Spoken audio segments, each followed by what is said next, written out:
you're very early in your career, you've had a limited amount of exposure, right? And you're not even fully developed as a human, honestly. Like, your brain doesn't develop until you're 25. So, as you're emerging and growing into the workforce, you're still developing as a person. You're still getting to know, who you are. So be open-minded, and I would say don't think it's going to be a straight line. I have a graphic that I use periodically when I give career talks, and it just looks like, spaghetti on the screen because, sometimes when I look back and I think about where I thought I would have ended up, 20 years into a career, I ended up in a very, very different spot. So be open-minded and be flexible. Welcome to Chain Reactions Building Your Future in Nuclear Energy. We're excited to deliver this content to you guys to support our strategic objectives to create professional development and networking opportunities for career development through women in nuclear. Today's webinar is specifically targeting all of you, so that's students and early career professionals, just to kind of give some insight, advice, and tell some stories about what a path could look like in nuclear. So to start off, my name is Holly Alessandro. I am a third-year student at Georgia Tech with a major in mechanical engineering and a minor in nuclear and radiological engineering. And then my co-moderator is Miss Lucy Hunley. Hello, I'm Lucy. I'm with the University of Central Florida. I'm in my fourth year of my PhD in chemistry. Thank you. So now we're going to get into our panelists. So first off, we have Miss Rebecca Salvadore, and she's going to give a little bit about herself now. Yeah, thanks, Holly. Hi, everyone. I'm Becky Salvadore. I work for Constellation Energy, which is one of the largest generating companies in the United States. And we operate the largest fleet of operating nuclear reactors. So clean energy and nuclear power is a huge part of our business. I also happen to be the chair for U.S. Wind. So obviously, we're on the main stage for U.S. Wind today. And part of something that's very important to us at U.S. Wind that kind of drew me into this conversation is supporting workforce development. So, all the folks who are thinking about careers or career shifts or advising others, it's really important conversation. So happy to be part of that and kind of lend my experience in terms of how I ended up in the nuclear industry. So that's about me. Thanks. Thank you, Rebecca. And now we're going to have Mr. Ryan to share your little story and blurb. Thanks, Holly. My name is Ryan Pickering in Berkeley, California. I grew up anti-nuclear energy in Santa Cruz. It just wasn't that popular in California, but I changed my mind thanks to the campaign to save Diablo Canyon power plant in California and learning about all the people who support that, including the local Native American tribe, Yaktichu Tichu Yaktilhini. And they were the ones who gave me my first job in nuclear energy. And we helped start Native Nuclear to engage Native American communities in the nuclear industry and talk about how Native thinking and nuclear energy thinking are aligned. I joined Oppenheimer Energy and now I work on developing new nuclear power plants. And so that's a new role for me. And so I would say I'm new to the nuclear industry. I've only been working in this space for 3 years now, and I'm really grateful and looking forward to sharing what I've learned in that time and how to help you get your career started. I'm also part of the NICE Club student network around the world, so maybe we can talk a little bit about that as well. Thanks, everyone. Awesome. Thank you, Ryan. And now we have Miss MJ here to share your little story. Hi, so my name is MJ Ross Lee. I worked in the nuclear industry for over 40 years in a wide variety of different areas, many of which I actually didn't even know probably existed when I graduated with my degree in nuclear engineering. But I had a wonderful career, and I am hoping to get to share so much of that with you today. And encourage you to, look into it and see if it might be a fit for you. It certainly was for me. I worked and lived and traveled in wonderful places doing a lot of different things in nuclear. And I'm a huge proponent. And hopefully some of my enthusiasm will pass on to you all today as well. Thank you. Awesome, MJ. Sounds exciting. I can't wait to dive into that. And then lastly, Mr. Hayes, care to share your little story? Well, hello, everybody.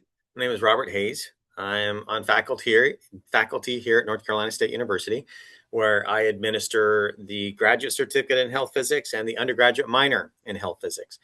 The graduate certificate is part of our online master's or our online graduate program, so you can get that online. It's part of, and we also, it can also be included in an online master's of nuclear engineering, which is also online. It's been ranked #1 for maybe 7 years in a row. Before I came to NC State, I spent over a decade at the waste isolation pilot plant. I did all the radiological analysis for the remote handled transuranic waste project there. So all kinds of nuclear stuff that was done there. And then also spent a number of years at the former Nevada test site, where I was on the federal emergency response teams for radiological events of national interest. And so now I'm here to answer your questions and hopefully help everybody advance their careers wherever they want to go in the nuclear field. So thanks for having me. Awesome. Thank you all for giving those quick introductions. I'm really excited to kind of poke and pry about how you guys got to those places and what those paths look like. Again, thank you all of the people attending this webinar. Thank you all for being here. I see we have a few more people trickling in. So all of your questions and concerns are, again, being answered in the chat if you have technical difficulties, but if you have actual questions you want to ask the panelists, please do so in the Q&A section, and you can go upvote those. And then we're going to have people replying to you guys in the chat. So if anything's going on, don't worry, we have you all covered. So jumping into the discussion, Ryan and Becky, this is targeted towards you, so whichever one of you wants to take it. But I guess I'm kind of curious, what was your first glance at nuclear? And how did you really get into the industry itself? Because both of you mentioned, well, I know Ryan mentioned at least that you were anti-nuclear. So if you want to elaborate a little bit on kind of how you got into it in the first place and who kind of introduced it to you and what your first job looked like and if you really expected to be there. I know it's a lot of questions, but just take it from there with your first steps into the industry. Thanks, Holly. Yeah, I just have to credit, these pro-nuclear groups who in 2021 are really sticking their neck out. And at that time, the idea was like to shut nuclear energy down across the United States. And thankfully that has changed. But specifically, this group called Mothers for Nuclear, based in California, was some women who were working at Diablo Canyon and kind of saying like, hey, the plant is in very good shape, and in fact, you can run nuclear energy facilities for 80 to 100 years. And I had just never heard that perspective before, and somehow it rang out over my previous held concerns, and I just became very interested in why my feelings about nuclear weren't really matching science. And I think with COVID, we were all like in like our little research modes. And if you look at the public polling, it changed in 2021 and has been increasingly popular amongst Americans. So I just tried to follow my curiosity and just met so many incredible mentors along the way. And I'd love to Fantastic. hear Can Rebecca's I ask, answer. for you to follow up on that? How did you go about finding mentors like that? Yeah, I was grateful for these pro-nuclear groups and some of the podcasts in nuclear. And I started just kind of networking these ideas and reaching out. LinkedIn was helpful and YouTube videos just in the comments. And somehow we were able to kind of get a meetup going in the Bay Area. And it was just 6 of us. And, I'm still friends with all of those people. And we created a WhatsApp group so that we could all kind of communicate together. And that was a really helpful place for us to kind of work through all the confusion around it and like share videos and knowledge. And so it kind of just started very organically with other people who were also interested, who were in my age group. That's amazing. I absolutely would have considered YouTube comments of all things to be a place where you could share and find community, but that's That's a great idea, especially if it's something small. It doesn't have 20,000 views, but by having a small community, you could get it to 20,000 views. That's very interesting. Thank you. And Becky, how about you? Yeah, my story probably isn't as unique as Ryan's, and I'll show my age because I'm not sure YouTube was even a thing at my entry point, or even a thought at my entry point into nuclear. But similarly, it didn't come from a point of planning or, intention. So my background is engineering. I went to school and studied for a degree in chemical engineering. And at the time, going through college, it's typical to do internships and co-ops. So I did that with a pharmaceutical company at the time. And as a chemical engineer, working towards graduation, I really had my heart set on working in the pharmaceutical industry. But, just kind of opening my aperture and making sure that I actually landed a job after I graduated college. I kind of did the, open up for all different types of interviews. And the local power company at the time which was Pico Energy in southeastern Pennsylvania. They were hiring, right? So they came to the university, they asked students to interview, that kind of thing. And I was kicking it around because as I figured out what the jobs were about, first of all, electrical engineering is not my forte. It's probably the field that would be least chosen for me. So entertaining a position at the electric company was something that really didn't kind of draw me in. But quick conversation with my dad. I remember one night he said to me, you should just consider it because if you work in the energy sector, everybody's always going to need electricity. There's always going to be advances. So, you never know what that might lead to, and you always have a job.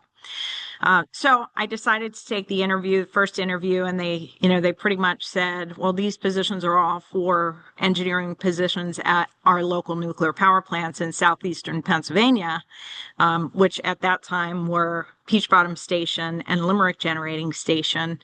And I'll be honest, I was born and raised in southeastern PA, probably about an hour and a half from 3 Mile Island, now Crane Clean Energy Center.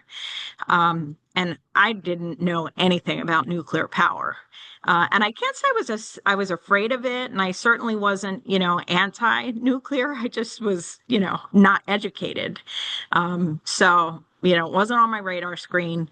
But the thing that sold me on the job was the people and the sense of community. I did actually get job offers in the pharmaceutical industry, so I had that opportunity. But when I went and interviewed with the power company, the experience was so unique. And I think it was unique, based on the culture and the community that exists at the plants. And it really is representative of the culture and the community that we have in our industry. It was a whole day experience. I was connected with, people who were close to my age that only had a few years of experience. So they were able to share the experience that they were having in their, being early in their career. And honestly, just the way that whole experience, the impact that it had on me in terms of how well I would be challenged, how well I would be supported, having the ability to continuously learn and grow and move around in a career. Really, it sold me on it. So that's how I ended up in nuclear power. A little nudge from my dad saying, you work for the electric company, you always had a job. On-site interview that was absolutely fantastic, and 27 years later, I'm still here. So That's awesome to hear, Becky. I had a very similar experience getting into the nuclear industry with my dad and then seeing the sense of community just within Wynn and let alone at a plant. So I totally understand. Go the Northeast. So I love the Northeast. Awesome. So I guess going on to MJ and Robert, kind of just whichever one of you wants to take it, but what were your first steps into the nuclear industry? I know both of you have your own unique stories, so if you want to share kind of what your first job was within nuclear, or maybe not within nuclear, and how you got nuclear. Sure, I'll be happy to start that question. So I actually learned a little bit about nuclear when I was in high school.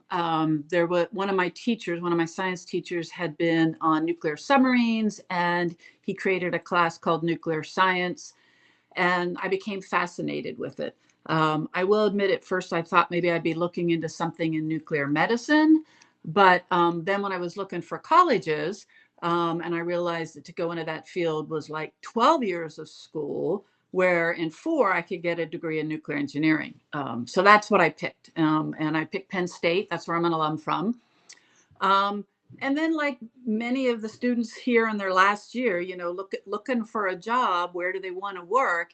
And at that time, most of my schooling had been centered around nuclear power. That was big at the time I was in school. So power generation, thought for sure I'd be working in a nuclear power plant. And I got a job offer spring of my senior year to go work for the Navy as a civilian and work on nuclear submarines. And perhaps even more exciting than in the fact it was nuclear submarines, it was also in Hawaii, which I remember asking myself, like, wow, people have real jobs in Hawaii. So anyways, it just seemed like too good to pass up. So I literally packed my 2 suitcases, got on a plane, flew to Hawaii, where I had never been, didn't know anything about it, didn't know anybody that actually lived in Hawaii, and had no idea what job I was getting into. But I hired in there in their test engineering program. It was a program of which I was the only woman in the program. But that was not unusual in nuclear. There was only one other in my class at that time. Anyways, but it was an outstanding program. They sent me to school. They taught me everything I wanted to know about a nuclear reactor, how it worked, what it did. I got to take them apart and put them back together, test them, take them to criticality. And it was really an amazing experience and a great learning for me, because it gave me such a huge sort of base to kind of launch my career from. So while I only stayed with them 6 years, I then moved into working in nuclear power plants, which again, I was pretty familiar with. I did spend some time also working in a nuclear weapons facility, which I did not have any background in, and had to learn a lot of very different things about it. And then I went on to work in the area of licensing and regulation of all things nuclear, except for defense.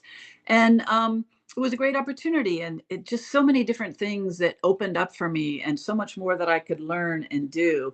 And I've never regretted a minute of any of the time that I've spent working in this field. There's really a lot out there. Thanks. So my start was that I always loved math and physics. So after I got out of the Navy, I decided I'm going to do a double major in math and physics, because that'll guarantee me a good job. And naive little me didn't realize that getting just a STEM degree doesn't guarantee you a good entry level position, especially if it's not in engineering. I started a family then, and I realized I need more money to raise my family the way I want. So I decided, well, I need an advanced degree. I'll just get a master's degree in physics, because I love math and physics. And so I was still on the naive train then, until I finally realized after I graduated that that still isn't enough to get a decent entry level position. And finally, I woke up and I realized you really got to have an engineering degree to get a decent entry level position. But I didn't want to give up math and physics. And I was just so lucky that at the school I was at, they had a graduate program in nuclear engineering. So I switched over and got my PhD in nuclear engineering. And then I was able to readily get an entry level position. Well, it wasn't entry level, but having a PhD, I went in the waste isolation pilot plant doing nuclear waste management. So that was how I got into nuclear. And I must admit, when I was young, I was also anti-nuclear, but it took a long time in college before I switched. My sister likes to remind me, my older sister, that she was pro-nuclear before I was. So that's my story. Thank you so much for sharing. I love that we're having this common theme of starting from somewhere else, but then becoming more informed, finding more information so that we can travel along our path. And I know that a lot of things can be very unexpected. Life is what happens when you're making plans. MJ, you have such a long established career. I wanted to ask, what unexpected opportunities did you find opened up the doors so that you could have something where you said, I'm in nuclear, this is it, this is my career? Well, in many ways, I think a lot of my career was unexpected happenings. Um, Again, the initial job offer I got to go work at the Pearl Harbor Naval Shipyard, I was really unfamiliar with that at all. Um, but the excitement level of trying that was what really, led me to want to do that. Um, and then my next couple career stops when I was working at the power plant and well at the weapons facility, um, events outside of my control. The power plant, for instance, decided to go to decommissioning. And because I love so much actually working at it, the thought of decommissioning it was not something that I could see myself doing. And so I started to look. And here I'll just put a quick plug in for the values of networking. I know you guys have probably all heard that, but for me, that the next job that I got, literally got because when my resume was sent there, somebody who knew me from when I worked at the shipyard said, "Oh yeah, I know her. Let's hire her." I mean, it was that simple. Um, and that weapons facility, when I worked there, they decided to move what they were doing to Texas. Said, I didn't really want to do that. And again, I sent my resume in, said I was looking for a job, managed to connect with people that I had worked at back at the shipyard who once again opened up doors for me. So there's a lot to be gained by, the coworkers that you're with, the people that you meet, because the nuclear world I have found is actually really small. And I know that might sound hard to believe, but throughout my entire career, I don't know if I ever showed up anywhere nuclear that I didn't run into somebody that I had seen before. So it is a small world, and networking can go a long way with it. So unexpected things will happen. You can look at them as, kind of a bummer because something happened, or you can look at it as what sort of opportunity does it open up for you. And it's really hard to start again. It's really hard to start something that you haven't done before, that you don't know how to do. But again, you got to kind of look at it as an opportunity to learn something new. And that's really what I did throughout my career. Is I didn't see something as, oh man, I can't do that, I'm not good at it, I don't know what it is more like, well, I think I could probably figure that out, and let me see how it goes. And that's pretty much what I did as I moved throughout my career. Even in my last job, which I stayed in for over 25 years, I bounced around to different areas of technology, again, because it was sort of like, well, I mastered this. Let me go see what else I can learn. Thanks. That was great. I really appreciate you bringing up like the idea that not everything is going to go according to plan. Things happen. I think for all of us who are in our early 20s, early 30s, I feel like anyone honestly in life needs to understand that like things can go wrong and it'll all be worked out eventually. So thank you for talking about that a bit.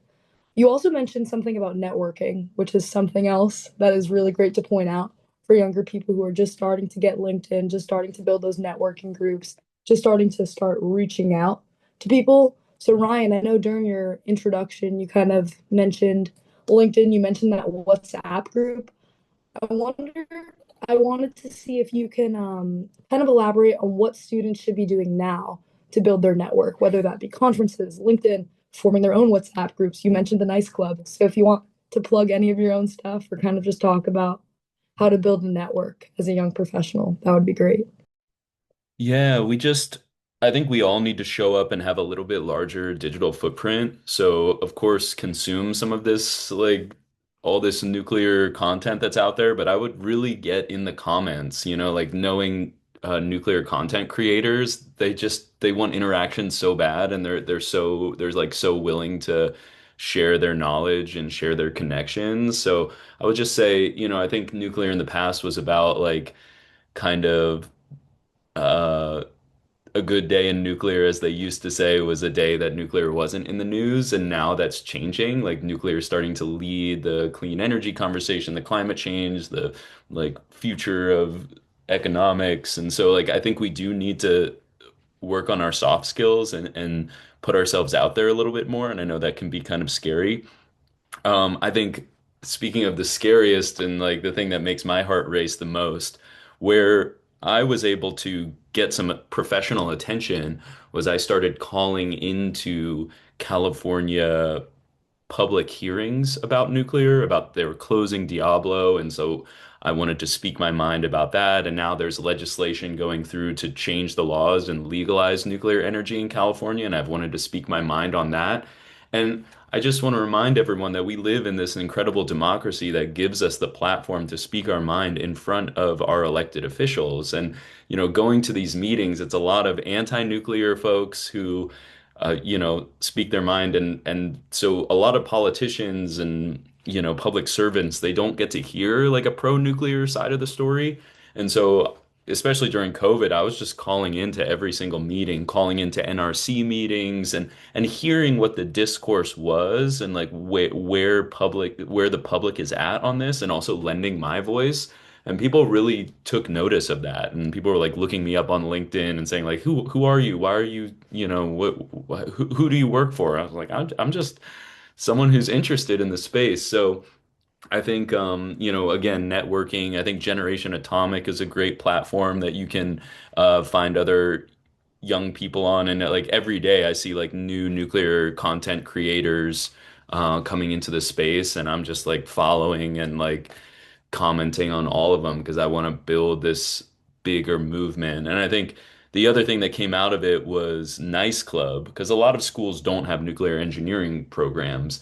And so, like American Nuclear Society does have a program for schools that don't have a nuclear engineering program, but that's like a little bit more formal. And so some colleges have elected to create a Nice Club, which is just for everybody to come together and talk about and imagine a society that has a lot of nuclear energy in it.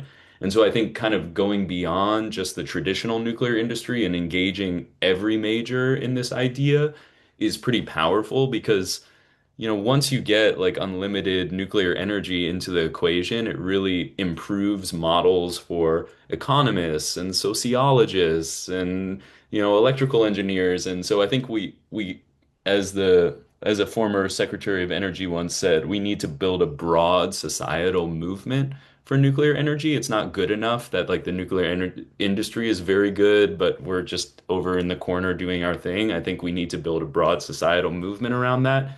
And we need to build our soft skills so that we can make this movement really irresistible to legislators and young people coming into the space and really show that we are the future of energy. Thank you. I'm so glad you brought up other fields and things. My very first WIN conference, I ended up bunking with somebody who was in marketing. And it honestly kind of shocked me coming from a STEM background where for me it's all nuclear engineering, it's nuclear chemistry, it's health and safety. I didn't think of the fact that, oh wait, we need people in marketing to spread the good news. And I'm going to use that to pivot to one of our first questions where they're asking about people without STEM backgrounds. What are some skills and competencies that can be beneficial for engaging with the industry? And I feel like, Dr. Hayes, that's something that you could really speak to. I can, and I would like to point out that at any nuclear facility, including the waste isolation pilot plant, the world's only licensed geological repository for transuranic waste, any nuclear facility, on average, you only need about 5% of the workforce to have advanced nuclear skills. So having a master's or a bachelor's degree in nuclear engineering, absolutely you need them, but you don't need the majority of the workforce to have that. You still got to have electricians and pipe fitters and welders and mechanical engineers and electrical engineers and everything that you need basically at a coal plant or a natural gas plant. You still need all of that, the entire skill set, IT people, the entire HR people. You need everybody that you would have at any other large industrial facility. So you need them all. And it's great to have nuclear engineers, and we need those absolutely, but it's not the majority. Any skill set, as a general rule, is sufficient to do some job at a nuclear facility. I totally agree with that. And I definitely think that a lot of stuff gets taught to you at your job. I know it can feel scary being like, I don't know anything about fission, or maybe I don't even know about anything engineering related, but you learn so much just based on talking to people, based on your mentors, based on subject matter experts, all of that. And so I really appreciate you bringing that up. And for anyone listening to this or who knows someone who would be a good fit, who's not maybe an engineer or not someone nuclear focused, as they call it, tell them to check it out anyway. It doesn't hurt to try. As all of these people just said with their paths, where you start isn't always where you end. And so that's a really great point that you made there, Dr. Hayes. So going into another question from the audience, anyone could take this, but I'm going to direct it towards Becky, I think. But what career advice would you have given to your younger self? Oh my gosh, I have a whole book of career advice I would have given to my younger self. Um, and some of it kind of draws upon, what some of my fellow panelists here have talked about. Like, MJ talked about her career kind of meandered, to so many different, in so many different paths, none of which she expected. I would say, um, when you're just charting your path, have the forethought to know that it's probably not going to go exactly as you expect it. And be adaptable and be open-minded to what opportunities are out there. And really just get curious about roles that maybe, because as you get into the workforce, you're going to learn a little bit about what you like. You're going to learn a little bit about what you don't like. But at the same time, other people are going to be seeing potential in you. There's going to be opportunities popping up throughout the organizations or across companies or maybe continuing education.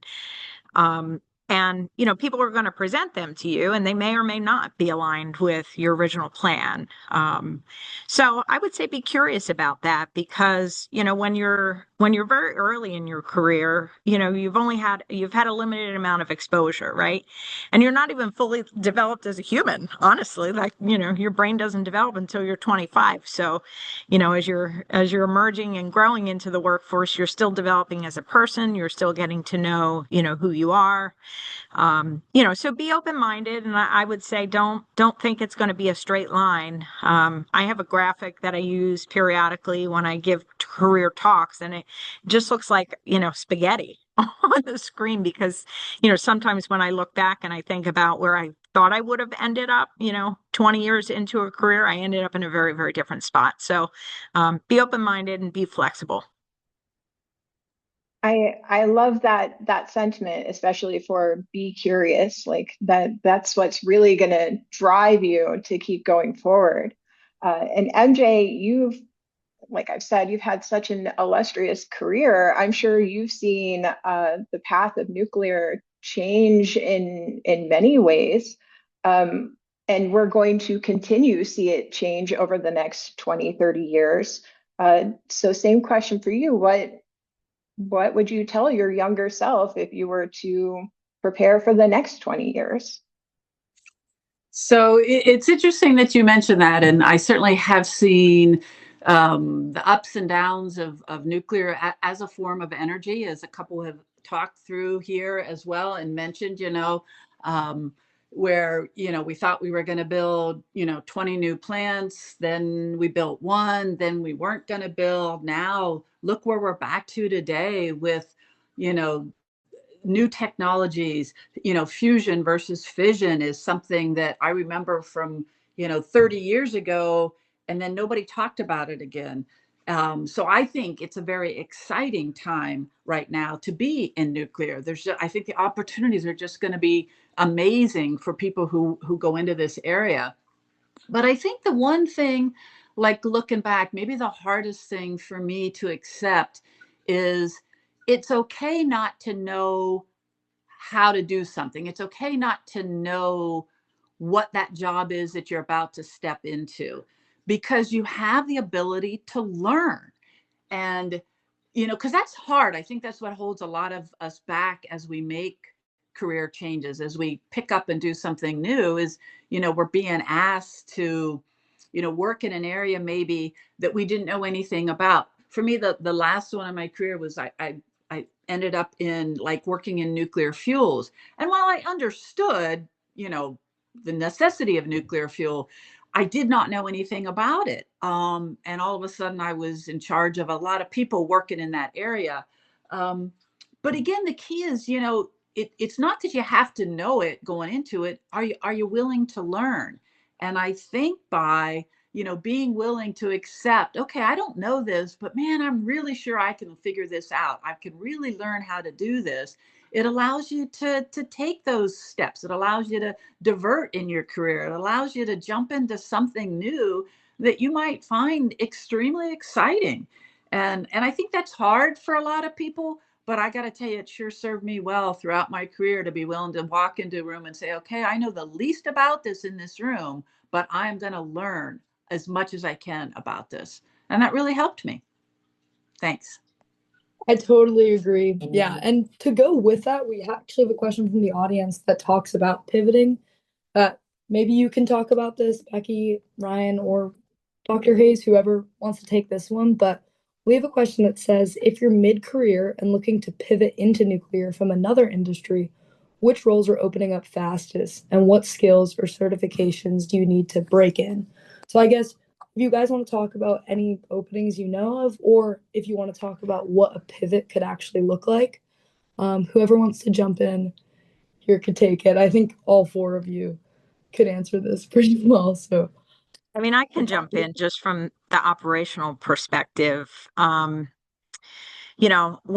you're talking operating reactors or just the concept of like building out a new plant, I would say there's definitely always opportunities where we're looking for people to come into technical roles, um, and frontline worker roles as operators, as radiation protection technicians, chemistry folks, and I would say kind of across the board on that technical roles. We're always experiencing turnover, so there's always some type of a need. There are, some specific skills and certifications that are required for some of those fields. So some of them could be a little bit more specialized and require, some level of education, whether it be some type of a science-based degree, or, formal education before coming in. But then, there's a lot of non-technical roles as well, like, people who communications, marketing, policy, legal, finance, accounting. There's so many opportunities there, I think, and generally where I would say we don't have like this giant need for skills there. There's just by virtue of the age of the industry and kind of the build out that's going on and all of this new growth and development that it's becoming, those skill sets are becoming, a more of a need in the industry.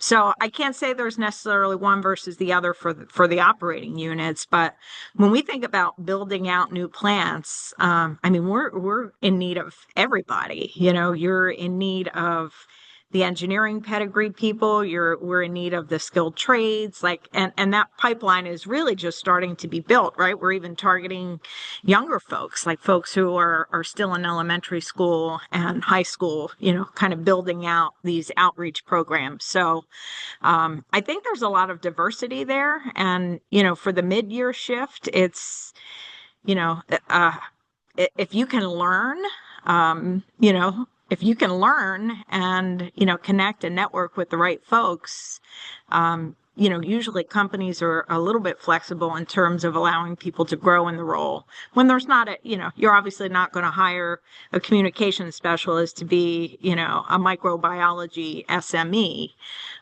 So there's, maybe some technical training there, but just some thoughts. I think there's a lot of diversity.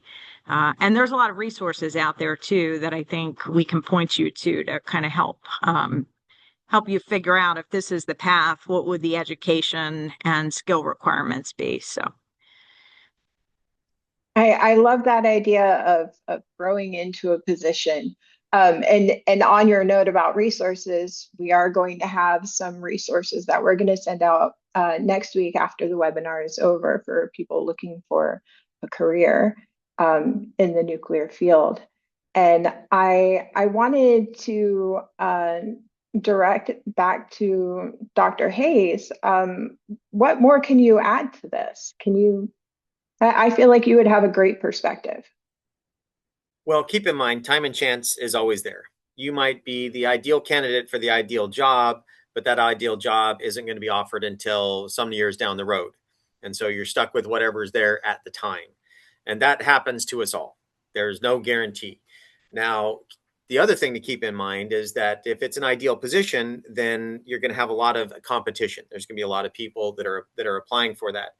And so it comes down to, how does your resume look? And so it's not all about the resume, but that is the gateway. So you've got to have all the keywords on the resume, because a lot of positions now, they are being screened simply by a word search. Do they have the right words on there? And then they'll figure out from all those electronic submissions, which ones are they actually going to look at. So that just gets you to, so an HR person will look at it. But then after the HR person looks at it, they've got to decide based on what the hiring manager said for the position, the hiring manager is going to want to see. And so they actually don't even know the position. They just know what how the hiring manager described it. And then they decide which resumes to send. And so you've got to get through both stages if it's just an electronic application that you're doing. And then on top of that, then it's got to be sufficiently attractive to the hiring manager that they're going to give you a call, that they're going to actually spend their time to talk to you. And then you finally are able to sell yourself. Now, that's assuming that you're just doing electronic applications to a large company with a website posted position. And that's one way to get a job. You can do that. The other is probably the most effective, and that's networking. I put a comment in the chat there that it largely comes down to, whenever you hire somebody, you're taking a risk. And you want to minimize that risk when you're hiring somebody. And the way to minimize that risk is to have a known quantity. And a known quantity is basically your history. What is the history that you have? And you can claim a lot of history that sounds really great, but if somebody actually knows you and said, oh, I know this person, they're a hard worker, they're very diligent, they're very mission oriented, they are very reliable and trustworthy, then that just sells so much more than a resume that looks perfect, because the resume is just a piece of paper. And so you just got to keep in mind that, the day will probably come for most of you where you'll be on the other side of the table and you'll be having to hire somebody and you'll have a whole list of applicants. And how do you decide? Unless you're applying for a position that nobody wants, and then it's a lot easier. And you can do that. You can get a position that nobody wants. Maybe nobody wants to be a procedure writer. And there's nothing wrong with being a procedure writer. They make just about as much as any other college degree person. Or QA. You might think, well, who wants to work in QA? Well, people in QA tend to want to work in QA. And so there are a lot of other things that you can do at a nuclear facility or any facility that might not necessarily be what your history was in. So just keep that in mind, that these are people and they're just trying to minimize their risk and try to get the best employee that they can with the limited information that they have. So I hope that helps.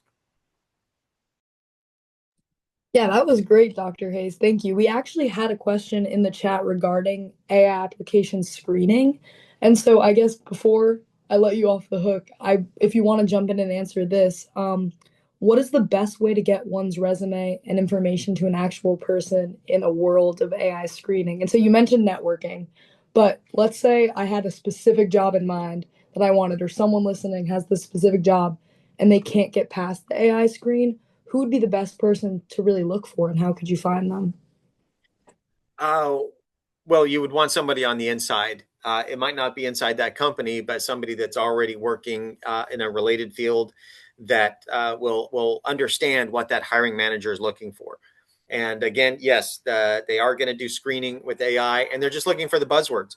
So one way to do that, to be honest with you, is you could use AI and say, what is a hiring manager going to want to see on my resume, and how should I change it? And that will probably give you a lot of ideas that you hadn't thought of. It says, well, you should talk about this experience that you had and highlight that. Otherwise, you're really up against that wall of how AI is discriminating between the resumes. But usually it's buzzwords. That's usually what's going to trigger it.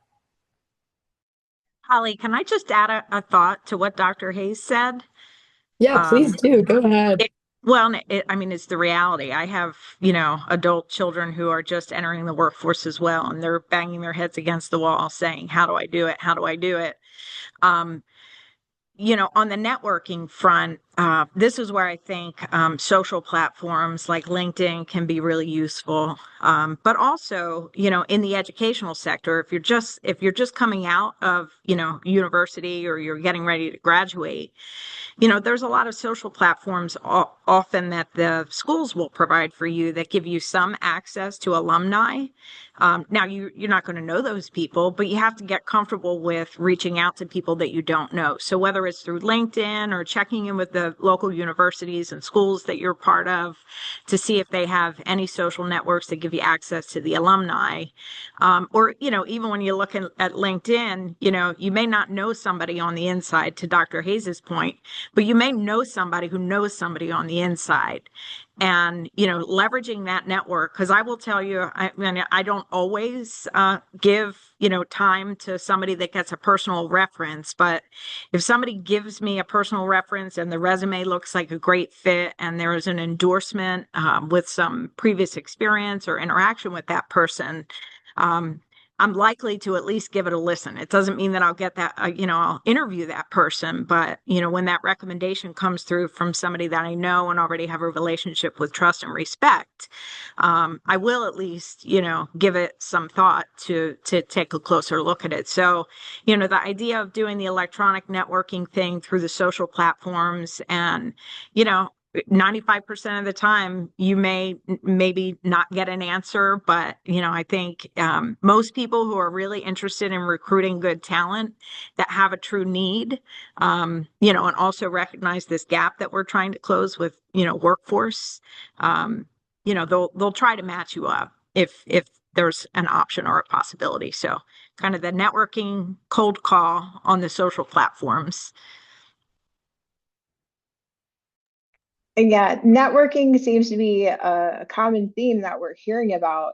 Um, and I can imagine we're creating a kind of a different community when we're starting from maybe something that's outside of the nuclear field. Maybe we do have some technical skills, but we want them to be transferred into nuclear. So, Ryan, can I get your perspective on how someone would find more information about nuclear so they can be prepared to do those types of interviews, to get those jobs in the nuclear field if they really don't know anything about nuclear? Because I know you did a lot of networking and you even co-authored a bill that must have taken quite a feat for you to get from going from like renewable energy to then nuclear energy. So what can you add to that? Well, I just want to say, early in my career, I had some great advice from someone who's very successful, and I asked them like, "What's your advice for me?" And he took a card out of his pocket, and it's still in my wallet, and it says RRR, and then you flip it over, and it says relationships, relationships, relationships. And to just echo what MJ said, he also said in our conversation that life is happening for you. It's not happening to you. It's happening for you. And that's always been a challenge because, like we're constantly looking at all the obstacles in our way and the hardship that we have. But if you can see everything as an opportunity, it's almost a delusional way of thinking, but it's effective. And so I just always try to see like the silver lining in things and try to remind myself that all of this is happening for me. It's like how can I use anything that's happening for our advantage? And I think ultimately w what we see in nuclear is there's a lot of really seasoned professionals who want to pass their knowledge on. So asking for mentorship and learning has been really effective for me.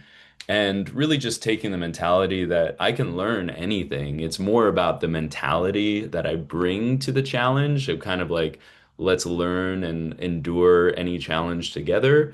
And instead of saying like, oh, nuclear, this is so hard, or like some people are anti-nuclear, so that makes our job hard, or anything like that, just taking that positive mentality has been uh, helpful in getting more mentors. Like people want to deal with optimistic people. I see some of my mentees on this call, and I work with young people who are like, I want to work with you and just learn and go. And it's like, yeah, let's do that. That's just a much more empowering mentality to go into. And then, also I got to take advantage of AI. There's so much to know in nuclear, and thankfully, like AI has been pretty trained up on nuclear. So learning about the fuel cycle, learning about different reactors, learning about what it takes to construct reactors or service them. Thankfully, we have such a amazing tool in AI. We don't want to over rely on it, but it is an excellent research tool that we should leverage if we have a job opportunity.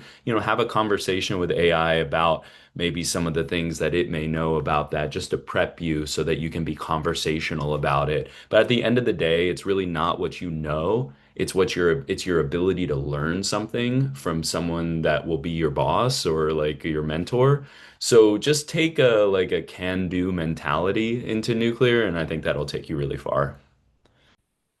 That was awesome, Ryan. I definitely support the mentoring thing. I know Ryan and I just ran into each other like last week at Vogel Nuclear Plant, and he's definitely been someone I look up to. So definitely keep in touch with your mentors, keep in touch with those you contact because you never know where you're going to run into them. I know MJ mentioned how small this industry is. So whether that be getting your foot in a door or running into people, definitely keep those relationships positive. But Ryan, you also touched on another thing, which was knowledge, and you mentioned learning from AI, and you also mentioned just like learning in general. We had a few questions in the Q&A come in regarding if you have no nuclear experience or no nuclear knowledge, how can you really get a baseline in relevant nuclear information? Like where should someone look first? And anyone can jump in after Ryan as well of your tips and tricks of how to learn nuclear because it is really daunting to be like how does a pressurized water reactor really work? Like and stuff like that. So Ryan, you made a great point with AI. Just wondering if you had anything else. Yeah, I would encourage you to look up your closest nuclear plant and probably make a chance to go there. I got my grandma in the car and we just drove out to Limerick, which was the plant that, she grew up by.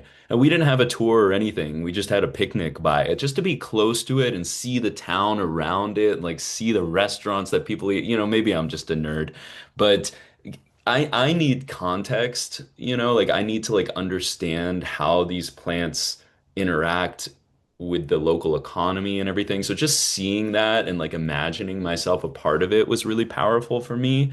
And then I would say, like check out Vogel because that's the newest nuclear plant.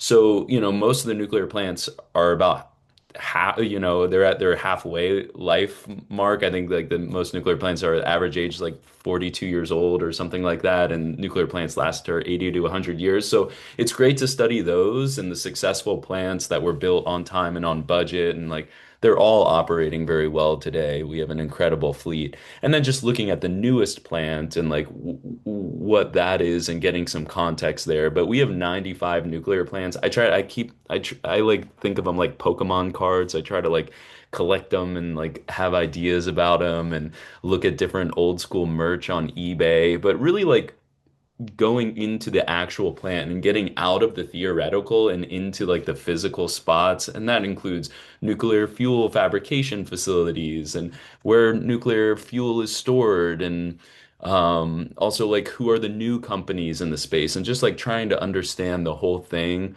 And just following your interests, I think will benefit you most. Like employers love passion and interest as well as competency. So follow that and see where it takes you.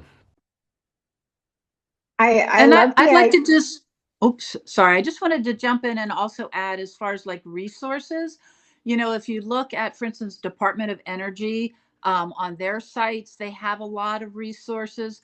Check your local community college. I just got a message the other day from a coworker of mine. He's teaching a class at the community college next to me called, Nuclear 101, just because of where we are today in the world. And I think a lot of other community colleges are picking that up. And the American Nuclear Society is a great place to look. They have a lot of resources as far as teaching and classes and books and reading. So, if you want to get this introduction, I think you'll find there's a lot out there and it's continuing to grow as we start looking at, reintroducing new technologies in nuclear. Thanks. and Dr. Hayes, it looked like you had one last thing to add. What can you tell us more about? I would say the most important thing is academics, but I'm an academic. It's credentials. It comes down to credentials. It's a way to vet somebody that's independent of their opinion. And so, if you already have a bachelor's degree, you get a master's degree. Here at NC State, we offer an online graduate certificate in health physics that I administer. We also have an online master's degree in nuclear engineering. And so that's one way. That also potentially allows you to network if you can do it on site so that you can talk with the other students. If you don't have the ability or interest in getting a graduate certificate or credential of any kind, then you can always do these certifications through the American Nuclear Society. They actually have a class you can take with a test, and you can become certified, a certified nuclear professional, I think is what they have.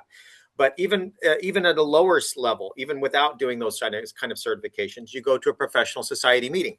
Imagine going to the next WIN meeting and talking to all these other people and sharing your interest and getting to know them to the point where they understand what your interest is and you understand what their interest is, because you're always networking. But the best place to network is where the people are that you want to be a community with.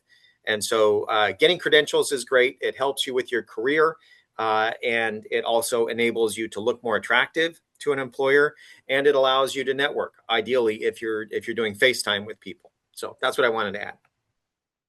Fantastic. Thank you. This has been such a wonderful discussion. I know we still have more questions and we could talk about this for hours and hours, but we are going to start ending here. The last thing I'm going to add is in terms of like joining meetings and things like that, just like Ryan was saying, just showing up.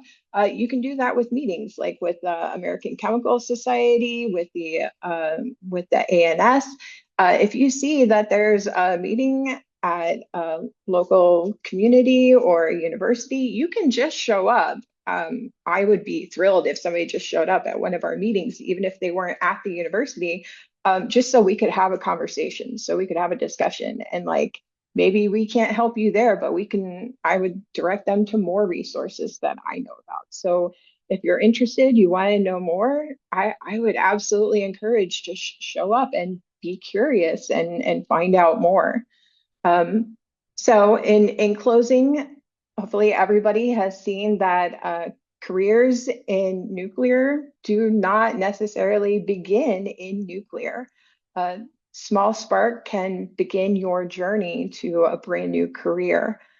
Thank you very much for joining us in learning about these many experiences, these moments that have shaped the careers of our future professionals here. Thank you for attending our special US WIN Professional Development Committee webinar.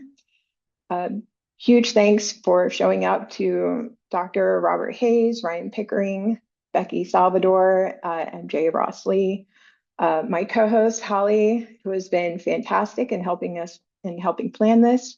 Behind the scenes, we've also had Caitlin with the Nuclear Energy Institute, NEI, and Nicole Hughes, our US WIN Professional Development Committee Chair, who has been helping us with planning everything and with the Q&A. As I said before, we're going to have a follow-up package going out next week. We're going to give some links and some resources specifically for careers in nuclear, for what kind of a career path you want to choose. So thank you again for attending today, and we look forward to giving you more great content throughout the year. Thank you so much, everybody.